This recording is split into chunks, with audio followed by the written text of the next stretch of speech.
क्या आप एक सोलर पावर सिस्टम लगाना चाहते हैं? क्या आप ये जानना चाहते हैं कि सोलर पावर सिस्टम के क्या फ़ायदे और क्या नुकसानात हैं?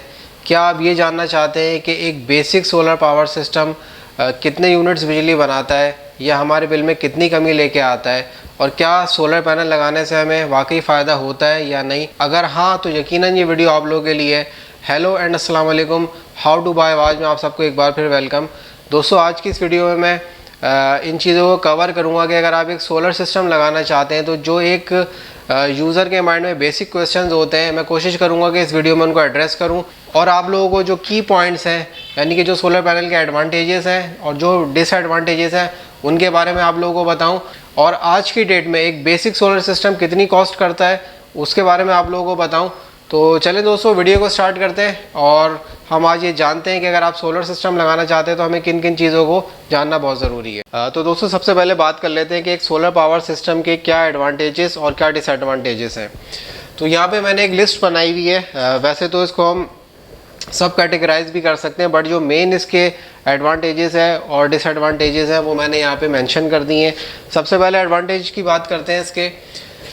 ग्रीन एनर्जी, यानी कि ये ग्रीन सोर्स ऑफ एनर्जी है। मतलब ये कि इसमें कोई पोल्यूशन नहीं है, कोई किसी किस्म के फ्यूल का इस्तेमाल नहीं हो रहा है इसमें पावर जनरेशन के लिए, और ये एनवायरमेंटल फ्रेंडली है, रिन्यूएबल सोर्स ऑफ एनर्जी है।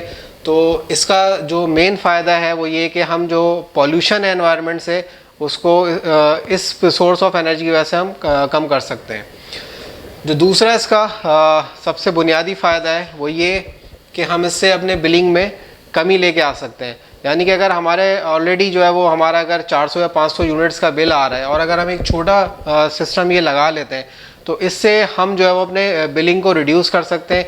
यानी कि अगर हम इस सिस्टम से 100 यूनिट्स जनरेट करते हैं तो जहां हमारा 400-500 यूनिट का बिल आ रहा था तो उसमें से हम 100 यूनिट्स को लेस कर सकते हैं, और ये जो है वो 100 यूनिट्स जो है वो उसमें ऐड कर देगा, तो जिसकी वजह से हमारा बिलिंग में डेफिनेटली कमी आ जाएगी। थर्ड जो हमारे पास इसका एक बेनिफिट है वो ये कि ये एक ऑफ ग्रिड सोल्यूशन है।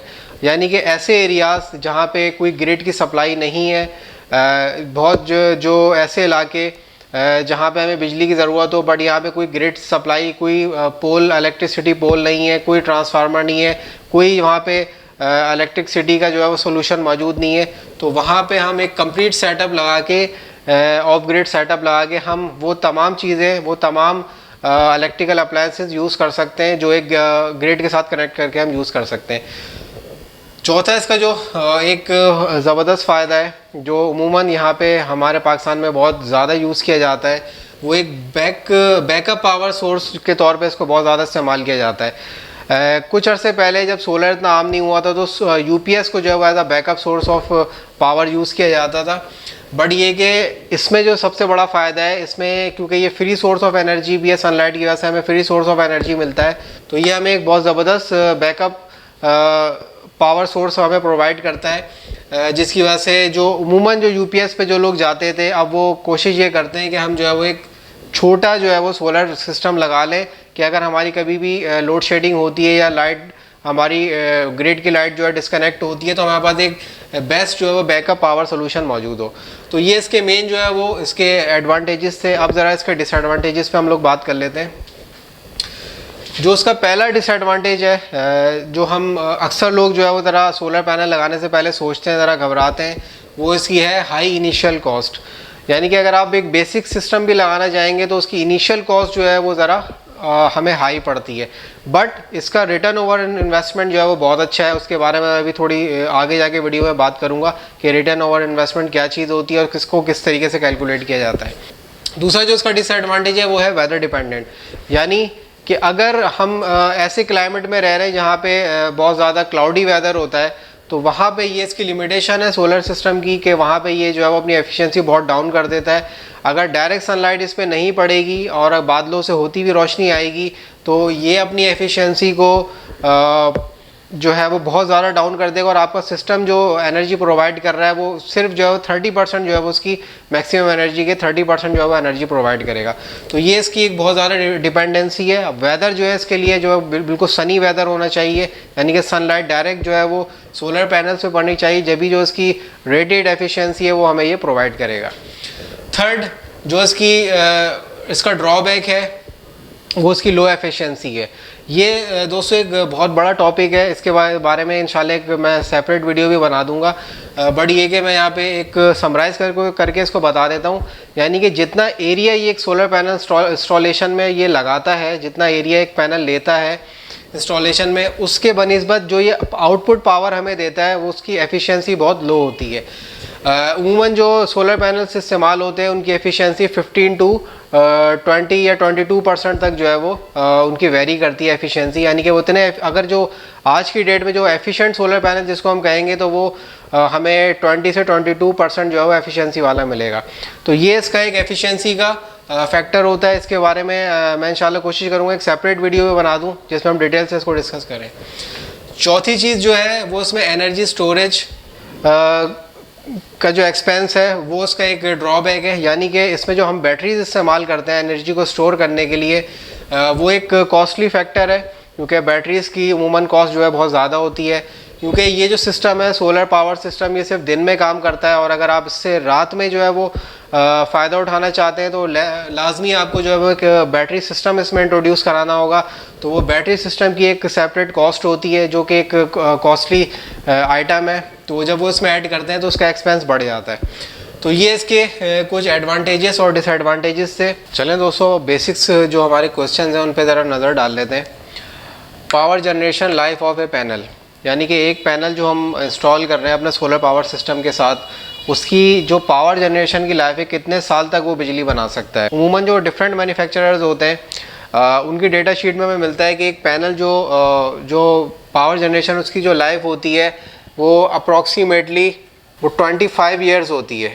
25 ईयर्स तक जो है वो बिजली बना सकता है। अच्छा, उसके बाद भी जो वो पावर जनरेशन उनकी होती है, बट वो एफिशिएंसी अपनी डाउन कर देते हैं। यानी कि अगर वो अपनी जो उनकी कैपेसिटी है 100% कैपेसिटी है पावर जनरेशन की, तो वो उसको 80% तक जो है वो अपनी पावर जनरेशन को ले आते हैं। जो क्लाइमेट की वजह से डिग्रेडेशन होती है या उसके मटेरियल की वजह से जो डिग्रेडेशन होती है, इसकी वजह से इसकी जो पावर प्रोडक्शन जो होती है एक सोलर पैनल की वो 80% तक रह जाती है। तो जो अच्छे मैन्युफैक्चरर्स के जो सोलर पैनल्स होते हैं वो अमूमन इतनी हमें जो है वो लाइफ प्रोवाइड करते हैं पावर जनरेशन की, और उसके बाद भी वो जो है वो बिजली बनाने की सलाहियत रखते हैं, बट ये कि उनकी एफिशिएंसी वो डाउन हो जाती है।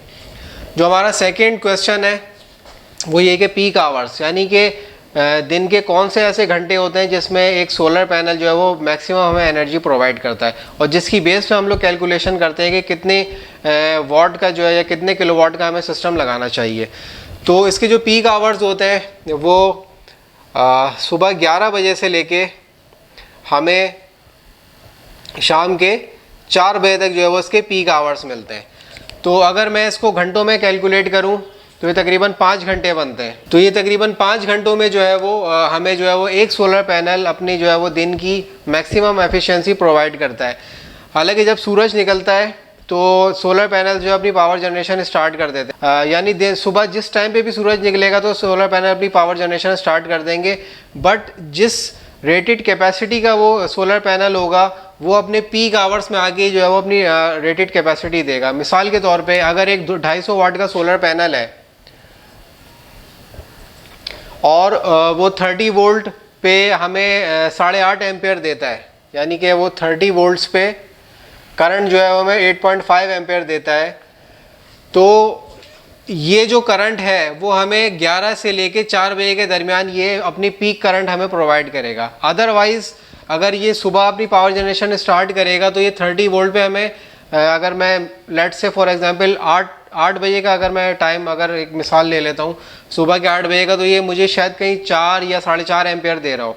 तो जब ये इस टाइम फ्रेम में आएगा 11 से लेके 4 बजे तक, तो ये अपने मैक्सिमम जो है वो अपना पीक आवर्स में जो है वो मैक्सिमम अपनी एनर्जी प्रोवाइड करेगा।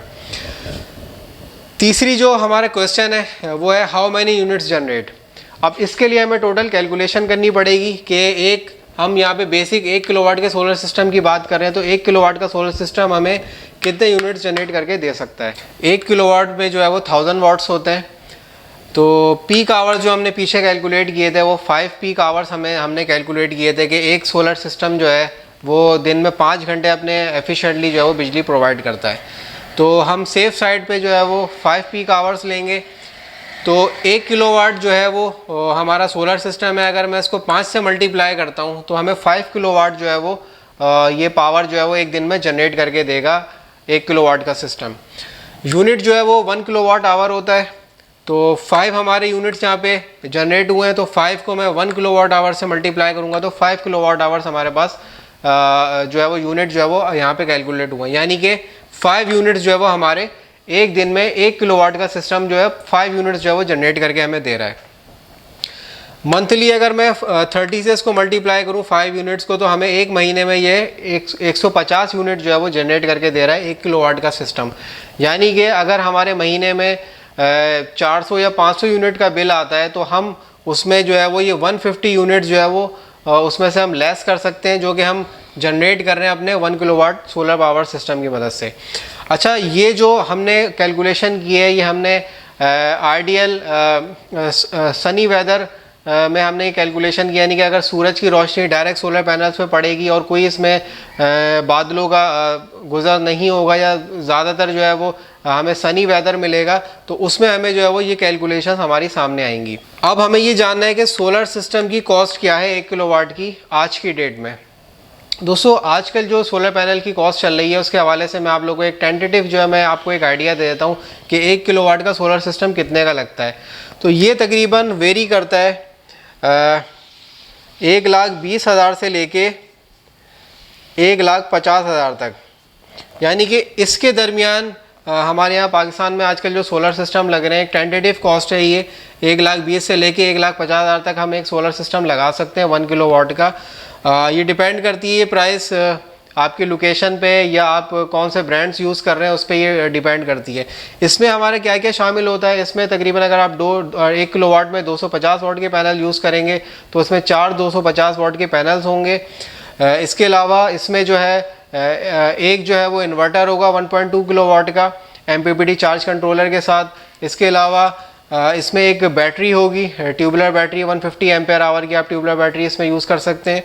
और इसके अलावा जो इसके मिसलिनियस आइटम्स हैं जिसमें इसके पावर केबल्स वगैरह हो गई, इसमें इसका स्ट्रक्चर होगी जिसमें इंस्टॉल होंगे पैनल्स, और इसके अलावा जो इसके पैनल जो इसका DB वगैरह बनेगी, तो वो सारी चीज़ें इसमें शामिल करके और इंस्टॉलेशन कॉस्ट इसमें शामिल करके तकरीबन 1,20 से 1,50 तक का ये आपको जो है सिस्टम है सोलर पैनल का ये 1 किलोवाट का पड़ सकता है। अब बात करेंगे हम रिटर्न ओवर इन्वेस्टमेंट पे, यानी कि हम जो ये 1,20,000 की या 1,50,000 की इन्वेस्टमेंट कर रहे हैं इससे हमें क्या फ़ायदा हासिल होगा। अच्छा दोस्तों, अब आज की इस वीडियो के हम सबसे इम्पॉर्टेंट पार्ट में आ चुके हैं कि रिटर्न ओवर इन्वेस्टमेंट हमें क्या मिलेगा अगर हम 1 किलोवाट का सोलर सिस्टम लगाते हैं। तो दोस्तों, हमारे पास जो सोलर सिस्टम की कॉस्ट थी वो 1,50,000 रुपये हम यहाँ पे अप्रॉक्सीमेटली कॉस्ट ले रहे हैं सोलर सिस्टम की मैक्सिमम 1 किलोवाट के। यूनिट्स जो हमें अभी हमने कैलकुलेट किए थे वो 1 किलोवाट का सिस्टम है हमें पर मंथ जो है वो 150 यूनिट्स हमें प्रोवाइड कर रहा है। तो एक साल में जो है वो 12 महीने होते हैं, तो एक साल में जो है वो 1 किलोवाट का सिस्टम हमें 150 मल्टीप्लाई बाय 12 1800 यूनिट्स जो है वो प्रोवाइड करेगा। तो यहाँ पे हमें 1800 यूनिट्स पर ईयर मिलेंगे। यूनिट कॉस्ट अगर मैं यहाँ पे ऑन एवरेज 15 रुपये लेता हूँ, तो 15 रुपये के हिसाब से हमारे जो पर ईयर यूनिट्स हैं अगर मैं 18 को 15 से मल्टीप्लाई करता हूँ तो हमारे जो टोटल रुपीज़ बनते हैं वो 27,000 रुपये बनते हैं। यानी कि 1800 यूनिट 15 रुपये के हिसाब से अगर मैं लगाता हूँ तो एक साल में हमें 27,000 रुपये की ये सोलर सिस्टम जो है वो सेविंग करके दे रहा है 1 किलोवाट का। अब हमें क्या करना है, हमें बेसिकली ये फाइंड आउट करना है कि ये जो हमारा सोलर सिस्टम है जो हमने इनिशियल कॉस्ट इस पर 1,50,000 की है ये कितने अरसे बाद हमें फ्री में पड़ेगा। तो सोलर कॉस्ट जो हमारी है यहाँ पे 1,50,000 रुपये, हम इसको पर ईयर सेविंग जो हमने करी है इससे डिवाइड कर देंगे। हमारी पर ईयर सेविंग है 27,000, तो 1,50,000 को मैंने यहाँ पे 27,000 से डिवाइड किया। ये दोनों कॉस्ट हैं, ये इसकी कॉस्ट है ये इसकी सेविंग है। 1,50,000 की कॉस्ट को मैंने 27,000 की सेविंग से जब डिवाइड किया तो हमारे पास 5.6 ईयर्स निकल गया है। तो मैं इसको ऑन द सेफ साइड 6 साल लगा लेता हूँ, यानी कि ये जो सोलर सिस्टम है मेरे पास जो मैंने इनिशियल इन्वेस्टमेंट इस पर 1.5 लाख रुपए की थी ये 6 साल बाद मुझे फ्री पड़ जाएगा। अब दोस्तों यहाँ पे आप लोगों के जहन में एक सवाल आ सकता है कि बैटरीज तो जो है वो 2 से 3 साल बाद ख़राब हो जाती हैं, तो ज़ाहिर सी बात है बैटरी की कॉस्ट फिर हमें इसमें शामिल करनी पड़ेगी। तो यहाँ पे जनरली जो मैं बैटरी की जो लाइफ में लगा रहा हूँ 3 साल लगा रहा हूँ। तो अगर मैं यहाँ पे कोई जेल बैटरी, ड्राई बैटरी या ट्यूबलर बैटरी इस्तेमाल करता हूँ तो मैं इसकी अप्रॉक्सीमेटली लाइफ 3 साल ले रहा हूँ। अगर वो बैटरी 20,000 रुपये की है तो वो मुझे पर ईयर जो कॉस्ट करेगी वो 7,000 रुपये करेगी एक बैटरी, जो सिस्टम के साथ मैं लगा रहा हूँ। तो अगर मैं इसकी पर मंथ कॉस्ट निकालता हूँ तो 7 को अगर मैं डिवाइड करूँगा 12 से, तो तकरीबन 600 रुपये जो है मुझे पर मंथ इसकी कॉस्ट निकल के आएगी। तो अगर 3 साल बाद बैटरी ख़राब होती है और फिर हम इसमें ऐड करते हैं और फिर 6 साल बाद हमारा सिस्टम जो है वो फ्री हो रहा है, तो 6 साल बाद जो है वो हम मुझे 600 रुपये पर महीने के हिसाब से सिर्फ बैटरी का खर्चा आएगा। यानी कि 6 साल बाद जब मैं बैटरी चेंज करूँगा तो फिर वो मज़ीद 3 साल के लिए वो मेरी बैटरी ऐड हो जाएगी और वो जो मुझे खर्चा देगी बैटरी वो सिर्फ 600 रुपये पर महीना होगा। तो ये इसकी रिटर्न ओवर इन्वेस्टमेंट की कैलकुलेशन है और इस कैलकुलेशन को देख के हमें बिल्कुल ये बात क्लियर हो जाती है कि डेफिनेटली अगर हम एक सोलर सिस्टम लगाते हैं तो उसकी बहुत ज़बरदस्त रिटर्न ओवर इन्वेस्टमेंट है और 6 साल के बाद वो सोलर सिस्टम हमें सिर्फ 600 रुपये पर महीने पे जो है वो हमें कॉस्ट करेगा। तो ये था दोस्तों आज का टॉपिक हमारा कि अगर आप एक सोलर सिस्टम लगाना चाहते हैं तो आपको किन किन बुनियादी सवालों के जो है वो जवाब शुरू में चाहिए होंगे। तो मैंने कोशिश की थी कि डिटेल में इन सब चीज़ों को कवर करूं। तो आई होप आप लोगों को ये वीडियो इन्फॉर्मेटिव लगी होगी। वीडियो पसंद आई तो काइंडली इसको लाइक कर दें और अगर आप चैनल पर नए तो सब्सक्राइब कर लें। इंशाल्लाह इस तरह की हाउ टू DIY और इन्फॉर्मेटिव वीडियोज़ आपको इस चैनल पर मिलती रहेंगी। तो दोस्तों अगर आपका कोई सवाल है या आपकी कोई सजेशन है या आप इसमें मज़ीद कोई चीज़ ऐड करना चाहते हैं तो लाजमी कमेंट में मुझे बताएं। तो इस वीडियो के लिए इतना ही। नेक्स्ट वीडियो में इंशाल्लाह फिर हाजिर हूँगा। तब तक के लिए इजाज़त दीजिए। अल्लाह हाफ़िज़।